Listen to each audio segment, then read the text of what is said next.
अररिया के एक 19 साल की लड़की अपने बॉयफ्रेंड का शव लेकर बैठ जाती है और कहती है कि इसी बॉयफ्रेंड के माता पिता मेरे अपने माता पिता हैं। अब मैं वापस लौट कर अपने घर नहीं जाऊंगी, बल्कि मेरा ससुराल ही मेरा मायका होगा, क्योंकि अब मैं वापस लौट कर अपने घर जाऊंगी तो मेरे अपने ही माता पिता भाई भाभी मुझे जान से मार देंगे। मैं अब ता उम्र जिंदगी अपनी छोटों की विधवा बन के गुजार दूंगी। जानते हैं सर, अररिया से वायरल हो रहे इस तस्वीर और इस तस्वीर के पीछे की कहानी क्या है? मिले ना यारा मुझे केहू से दिलवाया बना। दरअसल ये कहानी अररिया के रानीगंज थाना के एक हरसाई पंचायत की है, जहां की रहने वाली एक 19 साल की एक लड़की जिसका नाम आरती है, वो प्यार करने लगी थी एक लड़के से। और प्यार भी अचानक नहीं हुआ, क्योंकि आरती के घर के बगल में एक और घर पड़ता था जहां पे उस लड़के का ननिहाल पड़ता था और अक्सर वो लड़का अपने ननिहाल आया जाया करता था। इसी दरमियान दोनों की नजरों से नजरें मिली और दोनों का इश्क परवान चढ़ा इस कदर चढ़ा कि दोनों 2 साल तक बात करते रहे। लेकिन इस दरमियान प्यार की शुद्धता और पवित्रता इस कदर रही कि दोनों एक बार भी एक दूसरे से कभी मिले नहीं, लेकिन फिर भी ये दोनों एक दूसरे से प्यार करते थे। और ये बात आरती के घर में रहने वाले एक एक सदस्य जानता था। अगर कोई नहीं जानता था तो बस आरती के माताजी और आरती के पिताजी। और हमेशा आरती की भाभी कह दिया करती थी कि तुम्हारी शादी उसी लड़के से करा दी जाएगी जिससे तुम बेपनाह मोहब्बत करती हो। इसीलिए आरती और आरती की भाभी जो है और उसके परिवार वालों ने भरोसे में आ गई थी। और इसी के बाद कहानी में ट्विस्ट आया। ट्विस्ट इस कदर कि आपने न सोचा होगा और हमने न सोचा होगा। इसके बाद जो कहानी सामने आई उससे पूरा बिहार नहीं बल्कि पूरा हिंदुस्तान डर गया।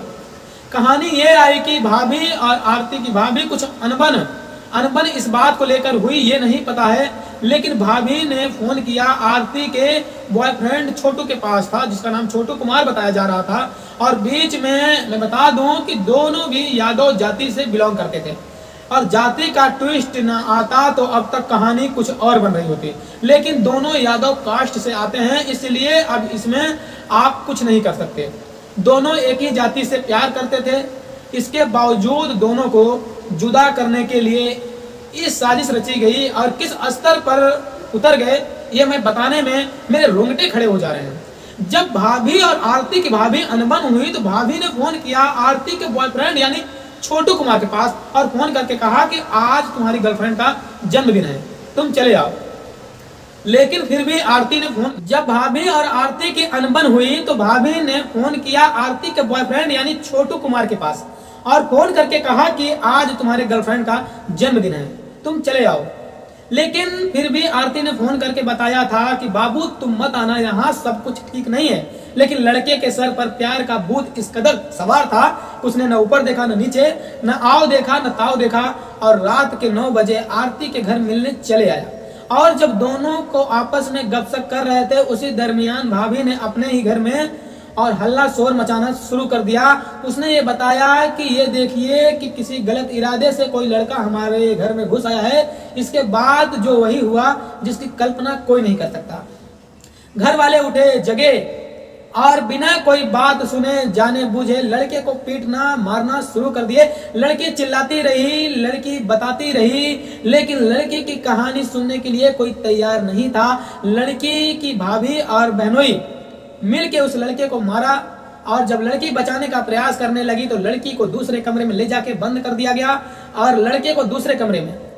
और लड़की ये बताती है कि लड़के को इस कदर पीटा गया है कि आप सोच नहीं सकते सर, इस कदर की उसे करंट लगाया गया, हथेलियों पे सारे नाखून जो थे उसको उखाड़ लिए गए और जितना मारा गया, जितना पीटा जा सकता था उतना मारा पीटा गया।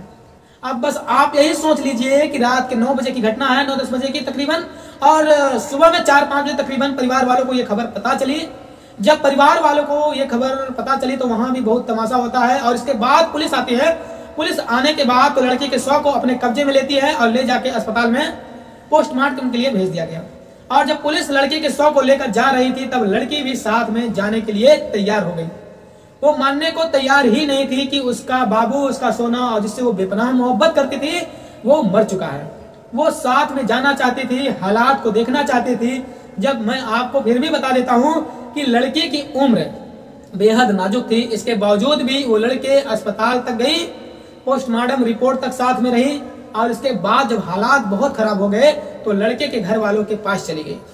इस दरमियान ये भी खबर आई कि लड़की की भी साथ में मौत हो गई है, लेकिन ये खबर झूठी निकली और लड़की का इलाज एक अस्पताल में कराया जा रहा है। और जब तक ये वीडियो आप लोगों तक पहुंचेगी तब तक उस लड़की का पूरा खर्चा लड़के के घर वाले वहन कर रहे हैं। अब एक बार सोचिए कि क्या इस लड़की को इससे बेहतर घर वाले मिल सकते थे क्या, जिसका परिवार ये जान चुका है कि इसी के परिवार के द्वारा उसके लड़के को बेरहमी से पीट के करंट लगा के मौत के घाट उतार दिया गया हो। ये जानने के बाद भी जो परिवार वाले उस लड़की का इलाज करा रहे हैं और वो उसी लड़की को अपने घर में जो है उसी लड़की के पिताजी अब उसी लड़की को अपना बेटा मान चुके हैं।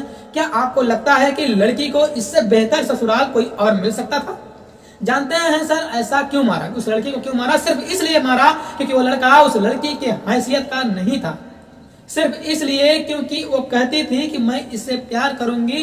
तब घर वाले बताते थे कि तुम शादी से कर लेना, पर उन लोगों के दिमाग में पीछे से यही चलता था कि लड़का बेहद गरीब है और इस लड़की को खुश नहीं रख पाएगा। अरे तुम लोगों ने लड़की को खुश कितना रखा? जिस इज्जत बचाने के चक्कर में लड़की को मौत के मुंह में ढकेलने की कोशिश की और लड़के को मौत के घाट उतार दिया, वो इज्जत आज सरेआम पूरे देश में नीलाम हो रही है। बचा सको तो बचा लो।